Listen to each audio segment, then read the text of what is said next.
क्षेत्रे कुरुक्षेत्रे समवेतायुत्सवः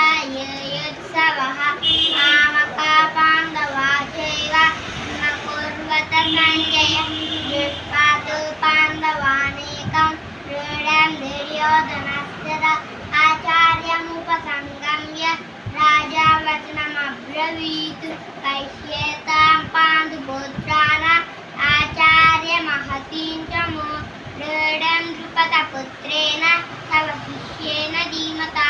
अत्र शूरा महेश्वास भीमार्जुनसमयुधि युधानो विराटश्च द्रुपदश्च महारथः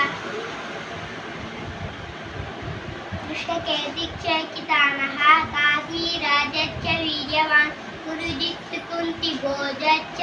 शैबश्च नरपुङ्गवः युधामन्युश्च विक्रान्ता उत्तमौजाश्च वीर्यवान् सौभद्रो द्रौपदयाश्च सर्व एव महारथः अस्माकं तु विस्ताय तानि भोजति चोद्यमा नमस्ते।